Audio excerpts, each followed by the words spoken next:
Salut tout le monde, ici Adrian Mercier. Bienvenue sur ma chaîne, dédiée à notre belle planète et aux enjeux de l'écologie. Si vous voulez en apprendre plus sur comment protéger notre environnement et adopter des gestes éco-responsables, pensez à vous abonner pour rester informé. Prêts à explorer ensemble? C'est parti! Bonjour à tous et bienvenue sur ma chaîne. Aujourd'hui, je vais vous parler d'un événement tragique qui a marqué l'histoire des États-Unis, l'ouragan Hélène.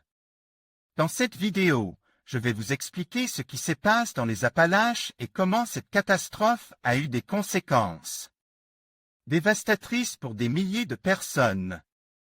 Je vais également partager des témoignages et des faits marquants qui illustrent l'ampleur de cette tragédie. Restez avec moi pour découvrir l'une des pires catastrophes de notre histoire. Plus de 1000 mm de pluie sont tombés sur la région des Appalaches aux États-Unis, avec le passage de l'ex-ouragan Hélène et de ses restes. Du jamais vu depuis le début des relevés météo. Le taux d'humidité présent dans les phénomènes cycloniques, les dépressions et les orages du mois de septembre a été exceptionnel aux quatre coins du monde. Les États-Unis sont confrontés à l'une des pires catastrophes météo de leur histoire. Ce lundi, les autorités annoncent qu'au moins une centaine de personnes ont perdu la vie. Environ 1000 autres sont portés disparus, mais les coupures d'électricité et le chaos dans les hôpitaux rendent difficile tout bilan officiel à ce jour. L'ouragan Hélène arrive sur les côtes de Floride avec des vents à plus de 200 km/h. Mais ce sont les pluies diluviennes qui ont fait le plus de dégâts et victimes dans les terres, loin des côtes, en Caroline du Nord, plus grand nombre de victimes, en Caroline du Sud, au Tennessee et en Georgie. Il n'est pas rare qu'un ouragan et ses restes déversent 500 à 600 mm de pluie en l'espace de 3 à 4 jours sur une zone. Mais selon les premiers relevés, Hélène aurait généré 700 à 800 mm de pluie sur une très large zone, plusieurs États, et possiblement 1000 à 1200 mm localement en 3 jours dans le sud de la région des Appalaches. Le gouverneur de Caroline du Nord a annoncé que toutes les routes étaient hors d'usage et qu'il ne fallait même pas se rendre dans l'État. Un taux d'humidité absolument record pour la région. Selon le météorologue américain Ryan Moe, le taux d'humidité présent dans l'ouragan Hélène correspond à 3 fois celui contenu dans les pires rivières atmosphériques qui inondent régulièrement la Californie. Il s'agit a priori d'un record absolu d'humidité pour cette région des États-Unis, probablement 1,5 fois le précédent record, d'après les calculs de Ben Noll de l'Institut de l'eau et de l'atmosphère de Nouvelle-Zélande. L'intensité des pluies n'explique pas à elle seule l'ampleur de la catastrophe, comme le précise le climatologue Daniel. Soit, l'accroissement de la population et de l'urbanisation a évidemment conduit à imperméabiliser les sols, mais aussi à dévier des rivières pour les besoins des routes et des villes. Malgré les recommandations des spécialistes de l'environnement en matière d'aménagement du territoire et de modernisation des bâtiments, des maires et habitants on refuse de croire à la possibilité d'une telle catastrophe.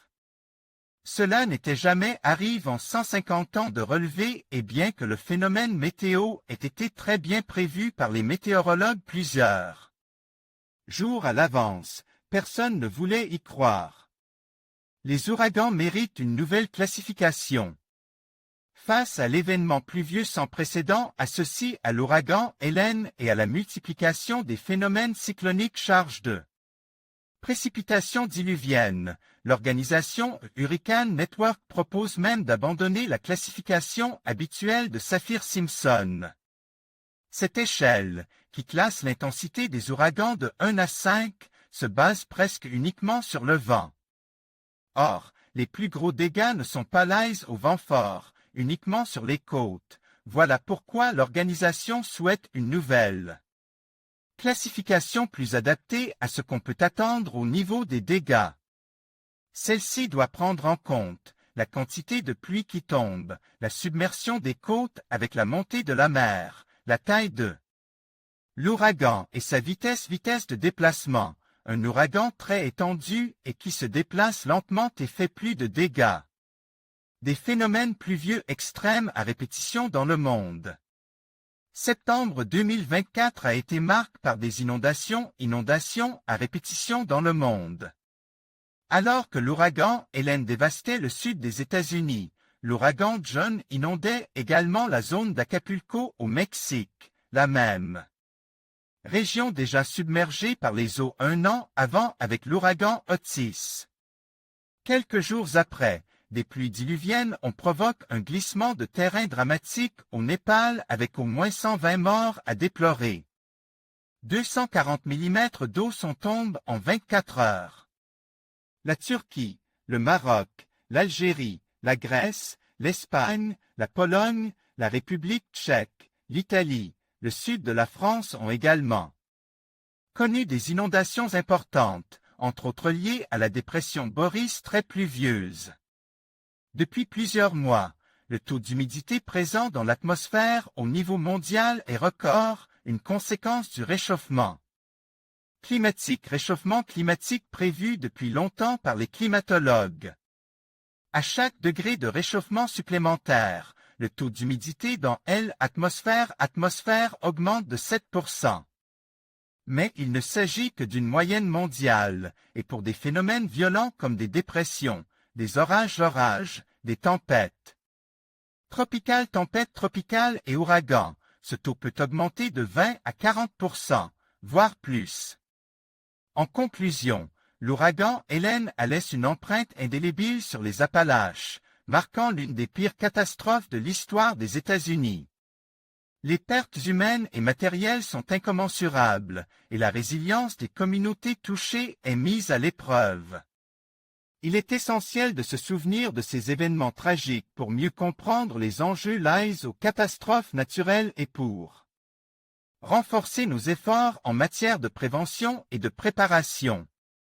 Ensemble, nous devons continuer à soutenir les victimes et à bâtir un avenir plus sûr face aux défis climatiques.